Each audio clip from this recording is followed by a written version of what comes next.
Welcome back to my YouTube channel hair Extenso. आज हम करने जा रहे हैं और आप लोगों के लिए फिर से एक बार वीडियो बनाने जा रही हूँ मैं। ये बालों की कंडीशन जो है बिफ़ोर आपके सामने है, बहुत ज़्यादा डैमेज है, ड्राई हैं, फ्रीजी और कलर्ड हेयर है।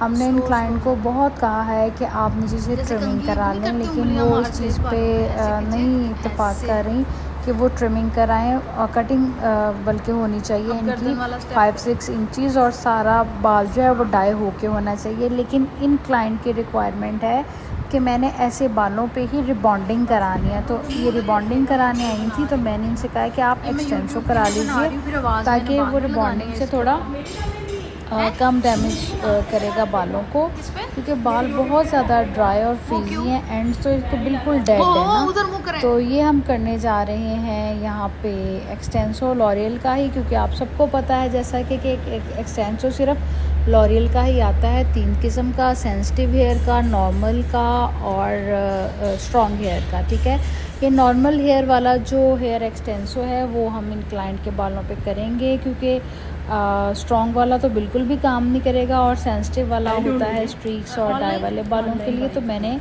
यहाँ नॉर्मल वाला हेयर एक्सटेंसो लिया है और एंड जो है इनके मैं थोड़े वेट करूँगी और मटेरियल के अंदर थोड़ा सा पानी ऐड कर लूँगी ताकि जो इनके बाल वो छोड़ते जा रहे हैं, ड्राइनेस है, फ्रीजनेस है वो ना हो। तो ये फिर एक बार आपको नज़दीक से कंडीशन दिखा रही हूँ बालों की, ताकि बिफोर क्लियर हो जाए। ये हमने सेक्शनिंग की है 3 पार्ट में, एयर टू एयर और बैक पे हमने बना लिए हैं 3 स्टेप। आफ्टर शीट एप्लीकेशन हम करेंगे हेयर सेक्शनिंग।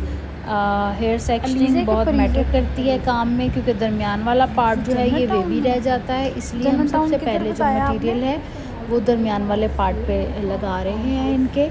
ये बालों की कंडीशन बहुत ज़्यादा रूट से 4-5 इंचज़ फिर भी बेहतर है, एंड से बहुत डेड है।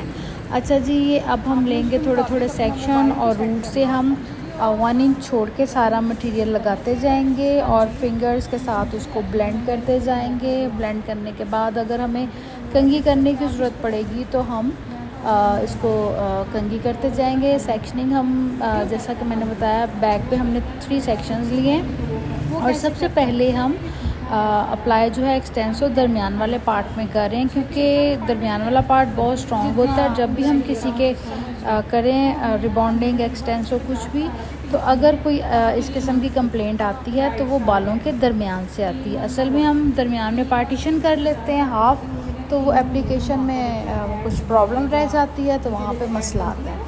तो ये हम छोटे छोटे सेक्शन लेते जाएंगे, मटेरियल लगाते जाएंगे 1 इंच छोड़ के, और अच्छी तरह से हम उनको फिंगर्स के साथ ब्लेंड करेंगे, हाथ के साथ ब्लेंड करते जाएंगे, ताकि हमें फील हो कि सारे बालों पे मटेरियल जो है वो लग चुका है।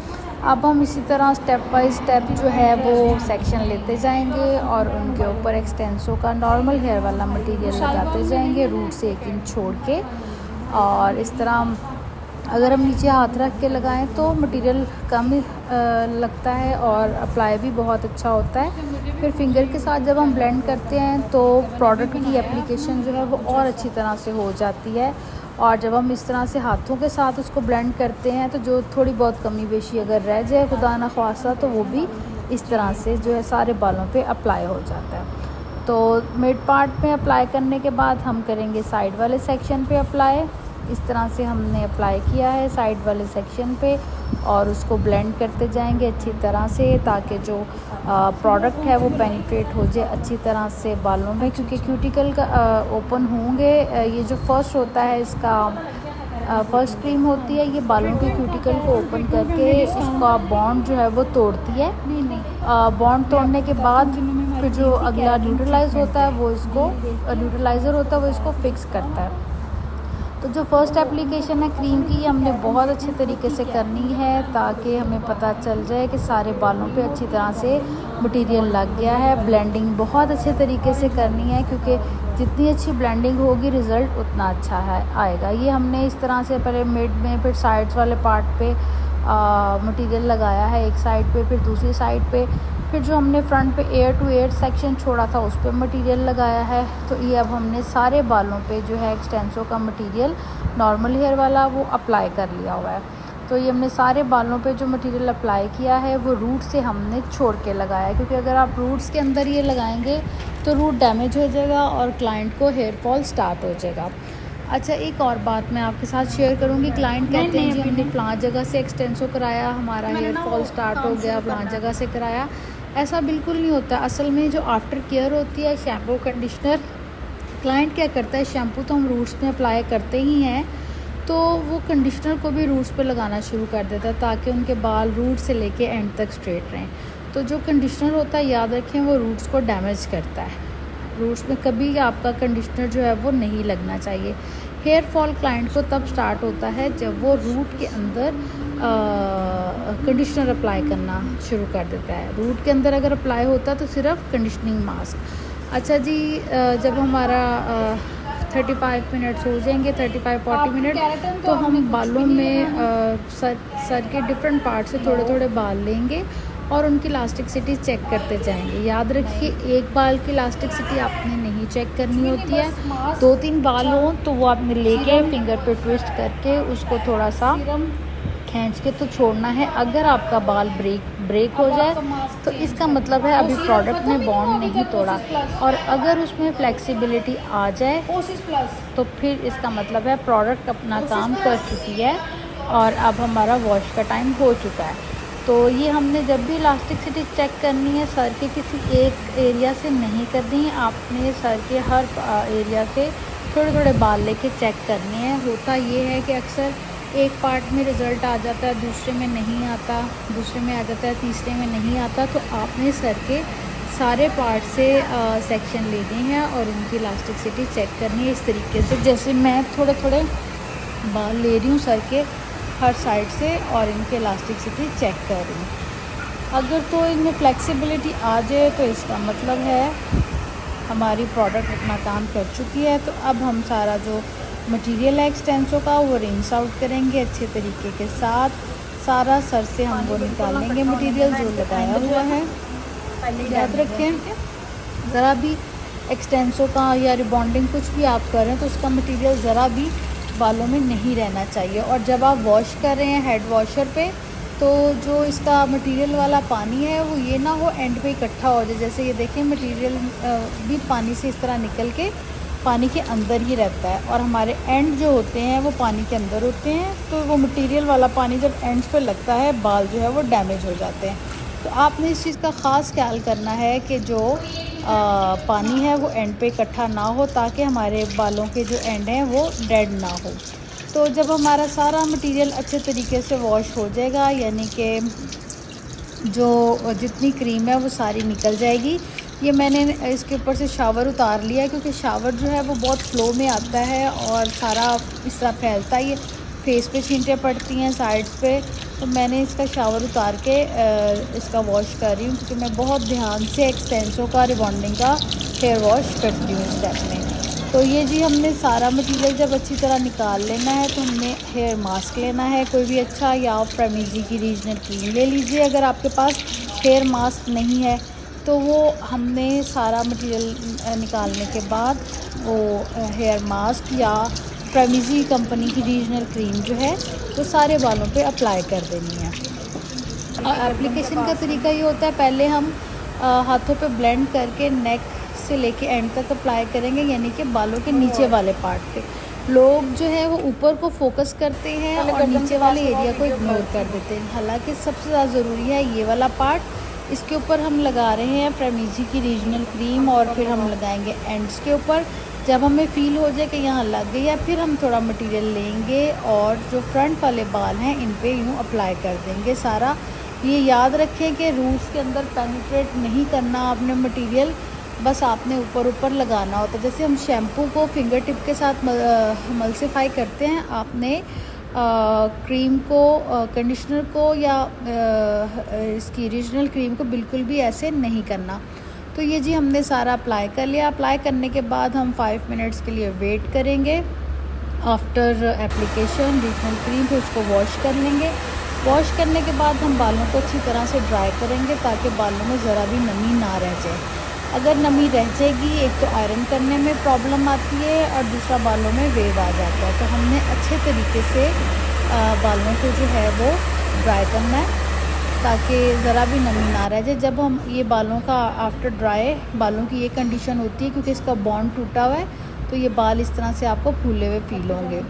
जब आप ड्राई कर लेंगे फिर आप सेक्शनिंग करेंगे और सेक्शनिंग करने के बाद सेम छोटे छोटे सेक्शन लेके, सेम 3 पार्ट हमने किए पीछे, तो छोटे छोटे सेक्शन लेके हम उसको आयरन के साथ स्ट्रेट करते जाएंगे।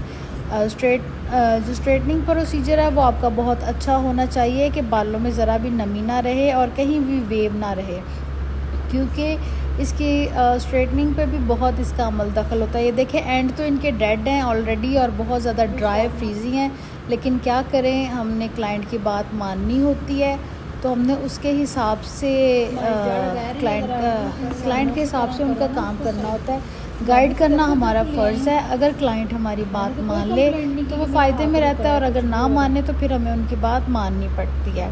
अगर यही क्लाइंट अपनी ट्रिमिंग कटिंग करा लेती तो इनका हेयर जो है बहुत अच्छी लुक में आना था और ग्रो भी बहुत अच्छा करना था। वैसे भी इनके जो एंड्स हैं वो इतने डेड हैं कि इनको काटने नहीं पड़ने हैं, चाहे 15 दिन बाद काटें चाहे महीने बाद काटें। इनका है कि चले मैं थोड़ा अर्सा इसको इंजॉय कर लूँ लेंथ को और उसके बाद फिर मैं कटिंग कर लूँगी। छोटे छोटे सेक्शन लेके ये देखिए हम आपके सामने बालों को स्ट्रेट करते जा रहे हैं। ज़रा भी इसमें हमने वेव नहीं छोड़ना। और ये जो आजकल सावन भादों है, जो नमी है, ये इस तरह से धुआं इस तरह से निकल रहा है, तो जब तक ये धुआं निकलना बंद ना हो। और ये इनका क्लाइंट का हेयर फॉल भी बहुत रह चुका है क्योंकि जब हम आयरन कर रहे हैं इनके छोटे छोटे बाल जो हैं जो ग्रो किए हुए हैं वो नीचे से नज़र आ रहे हैं। तो हमने अच्छे तरीके से पूरे सर से छोटे छोटे सेक्शन लेके रूट टू एंड जो है बालों का वेव ख़त्म करना है। उसको बहुत अच्छे तरीके से प्रेस करके स्ट्रेटनर को और उसका जो हमने वेव है वो निकालना है। पूरे सर से हम बालों को स्ट्रेट करेंगे। सर के बालों को अच्छी तरह से जब ये स्ट्रेट हो जाएंगे तो फिर हम इसके ऊपर लगाएंगे न्यूट्रलाइज़र फिक्सिंग क्रीम। ठीक है, अभी हमारा आयरन का प्रोसीजर जारी है। एंड्स पे मुझे बहुत प्रॉब्लम हो रही है आयरन करते हुए क्योंकि बाल बहुत ज़्यादा ड्राई और फ्रीजी हैं और आयरन वहाँ पे जाके हार्ड सा हो जाता है। और अगर मैं उसको नहीं करूँगी आयरन तो वो वेव रह जाएगा, और अगर आयरन करती हूँ तो वो बहुत ज़्यादा ड्राई और फ्रीजी से बाल फील हो रहे हैं। ये हम कर रहे हैं आयरन आपके सामने, आपको दिखाने के लिए बार बार हमने ये वीडियो बनाई है कि आपने इतने अच्छे तरीके से सारे सर के बालों को स्ट्रेट करना है। स्ट्रेट करने के बाद ये हम लगा रहे हैं इसमें फिक्सिंग क्रीम। याद रखिए जब आप क्लाइंट के फिक्सर अप्लाई कर रहे हैं तो अपने क्लाइंट को इंस्ट्रक्शंस देनी है सख्ती से कि वो बिल्कुल भी मूव ना करे, क्योंकि जो फिक्सिंग क्रीम लगा के मूव करते हैं वहीं पे वेव आ रहा है। अब जैसा कि इनके एंड बहुत डेड थे तो मैं इनका 2-4 इंच जो नीचे से ब्राउन बाल है वो छोड़ती जा रही हूँ। बाकी सारे बालों के ऊपर मैं इनका फिक्सिंग क्रीम अप्लाई कर रही हूँ। फिक्सिंग क्रीम जो है वो आपने रूट टू एंड अप्लाई करनी होती है। ये रूट को बिल्कुल भी डैमेज नहीं करती है बल्कि बालों की कंडीशन और अच्छी कर देती है। देखिए एंड से मैंने सारा छोड़ दिया हुआ है क्योंकि वो लगाने से बहुत हीटअप हो रहे हैं बाल। तो उसके बाद हमने वॉश कर लिया है। वॉश करने के बाद अब हम करेंगे फाइनल ड्राई। ये ड्राई आफ्टर ड्राई लुक है। देखिए इसको विदाउट आयरन कितने इनके बाल स्मूथ सिल्की और नीट फील हो रहे हैं। ये है इनकी after look, after complete procedure look. उसके बाद हम उनको करेंगे थोड़ा छोटे बाल लेके सेक्शन लेके उनको स्ट्रेट। अगर आप स्ट्रेट ना भी करें जस्ट अच्छी तरह ड्राई करके भी छोड़ दें तो भी बेहतर है, लेकिन मैं इनके बालों पे थोड़ा वो कर रही हूँ स्ट्रेट बालों को। इस तरह से स्ट्रेट करने के बाद ये देखिए ये है फाइनल लुक। कितने अच्छे इनके बाल स्मूथ और सिल्की लग रहे हैं और कितनी शाइनी है एक्सटेंसो करने के बाद। यही अगर हम रिबॉन्डिंग करते हैं इनके बालों में तो इनके बाल थोड़े डैमेज हो जाने थे और ज़्यादा फ्रीजी और ड्राई हो जाने थे। स्ट्रेट तो हो जाने थे लेकिन थोड़े ड्राई हो जाने थे बाल ना। तो ये है इनके बालों की फ़ाइनल लुक। मुझे बहुत स्मूथ लग रहे हैं फिज़िकली इनके बाल टच करने से। तो मैं आपको ये फ़ाइनल लुक इनकी दिखाती हूँ। शाइन चेक कीजिए, बालों की स्मूथनेस चेक कीजिए और स्ट्रेटनिंग चेक कीजिए। तो ये था जी हमारा सारा प्रोसीजर एक्सटेंसो का। मुझे उम्मीद है कि जिस तरीके से मैं बताती हूँ समझाती हूँ उसके नेगेटिव पॉजिटिव प्लस माइनस सारे पॉइंट आप लोगों को कोई भी प्रॉब्लम नहीं आएगी। तो अगर आप जो ब्यूटिशंस हैं उनको देख के या कोई और घरेलू बच्ची या लड़की किसी को भी देख के कोई फ़ायदा हासिल होता है तो प्लीज़ मुझे अप्रिशिएट कर दिया करें, या कुछ पूछना हो तो पूछ लिया करें, ताकि मुझे भी पता हो कि आप लोगों को मेरा काम पसंद आ रहा है। इस उम्मीद के साथ फिर मैं आप लोगों के लिए और मज़ीद से मज़ीद वीडियो बनाती जाऊंगी। तो ये जी हमारी फ़ाइनल लुक है बालों की, जो हमने एक्सटेंसो किया है इनके। आफ्टर की बिफ़ोर भी आपके सामने था और ये आफ्टर भी आपके सामने है। मुझे उम्मीद है इंशाल्लाह कि आपको मेरा काम पसंद आएगा। अल्लाह हाफ़िज़।